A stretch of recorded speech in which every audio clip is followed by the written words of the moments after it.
class. Today is another opportunity to learn again, and I am Teacher Karen, your English teacher for today. But before that, let us first have a glimpse of what we have tackled last meeting.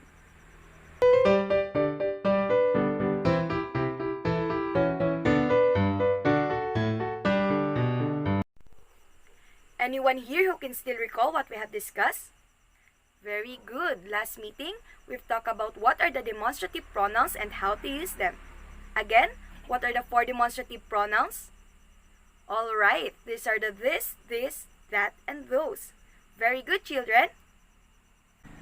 Just remember that we use this if we are pointing on a single object that is near from us, and that if we are pointing on a single object that is far from us. While the demonstrative pronoun this are used if we are pointing on objects or things that is also close from us, and those if we are pointing on plural things that is farther away. Great job, kids! I can see that you are now ready for our next lesson.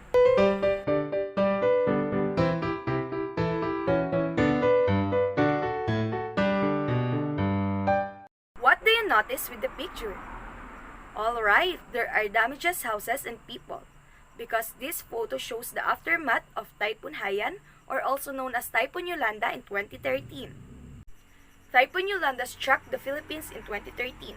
It is one of the strongest storms ever recorded in the world. Many families and communities were affected. But with the help of other countries and fellow Filipinos, many Filipinos were able to rebuild their homes and lives. Natural calamities like storms and earthquakes may happen. How can you prepare for events like this? During an earthquake, you may duck, cover, and hide under a table, which drawing shows us how to stay safe. Very good, the picture B. And how about for the second one? During an earthquake and when you are outside, do not stay near a building and other structure. Instead, go to an open area, which drawing shows us how to stay safe. Great! It is the picture B again. And how about for the last one? When there is a typhoon, it is much safer to stay inside your house than going outside, which drawing shows us how to stay safe. Alright, all of your answers are correct. The picture A shows us that it is much safer to stay inside your house when it's raining or whenever we have a typhoon. Very good, everyone. Let's give ourselves a virtual clap.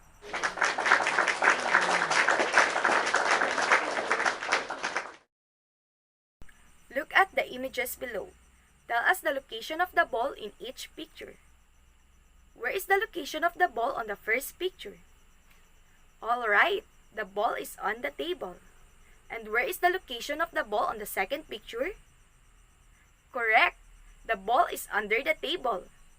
And where is the location of the ball on the third picture? Great, the ball is behind the box. Now, where is the location of the ball on the fourth picture? Very good, the ball is between the boxes. Prepositions are words that connect nouns and pronouns to other words in the sentence. Prepositions of place tells us about the location.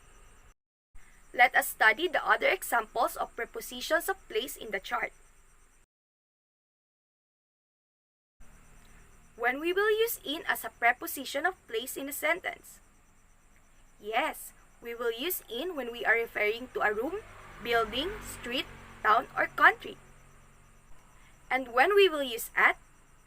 Correct, we will use at when we are pertaining to an exact address or general place like school, office, and mall. How about for on? When we will use on in a sentence? Great! On is used when we are referring to the floor in the house or building, moving transportation, TV, or radio. So now, let us proceed to the prepositions of time. Prepositions of time tell us when something has happened. Look at the examples on the chart. When we will use on as a preposition of time in a sentence? Good! We will use on when we are referring to an exact date or days of the week. And when we will use in as a preposition of time? Yes, in is used when we are referring to months, season, time of the day, and year. How about for at? When we will use at as the preposition of time?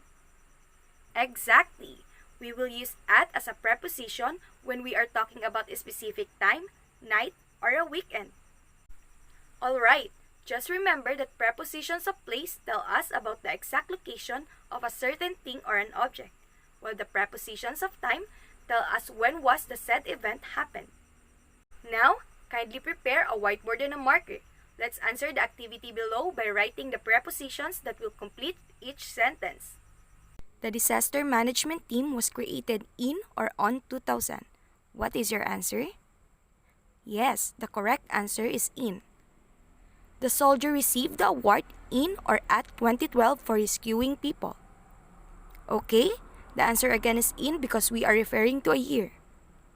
The repacking of food will happen at or in night. Alright, the correct answer is at. She will update the typhoon report on or in Wednesday. The answer is on because we are referring to the days of the week. Rebuilding of houses will be in or on April. Alright, the correct answer is in because we are pertaining to a month. The orientation for volunteers will start in or at 6 p.m. At 6 p.m. because we are talking about a specific time. We watch the typhoon warnings on or in TV. On TV. We listen to the news on or in the radio. On radio. The fundraising for earthquake victims is in or on December 3. Alright, on December 3. The relocation of site is in or at Red Street. In Red Street. Very good, kids. You got it all right. What are the prepositions that we use in terms of place and time? Yes, these are on, in, and at. And how is the preposition of place different from the preposition of time? Correct. The preposition of place tells us where is the location of a certain thing or an object, while the preposition of time tells us when was the particular event happened. Now, do you have any question or clarification with our discussion? If none, let's answer again another activity by answering each question using the correct prepositions. When was the last typhoon in the Philippines? Alright, the last typhoon in the Philippines happened on December 16, 2021. When will rainy season begin? Very good. The rainy season begins in June. And where do you research about storms? I research about storms on the internet. Great job, kids!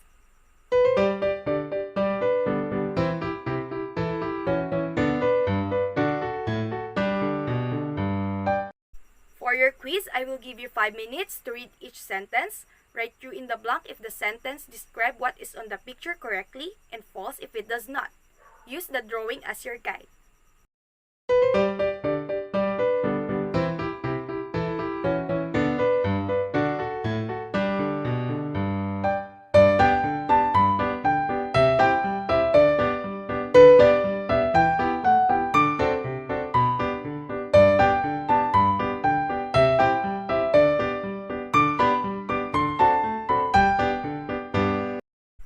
Okay, time is up. Stop writing and let us see if your answers are correct.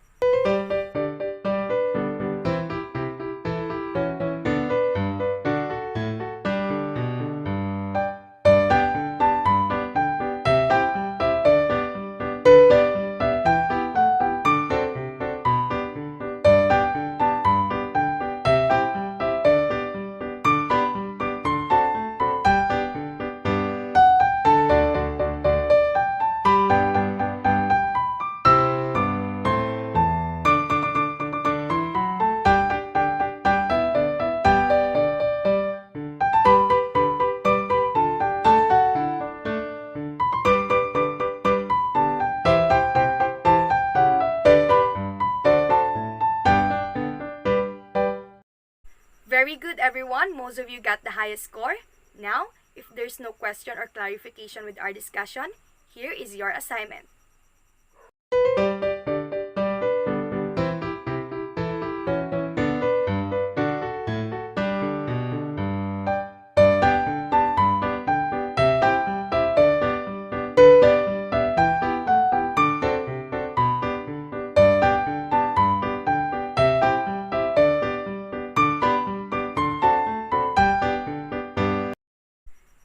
everyone. I had fun discussing with you and see you again till our next video.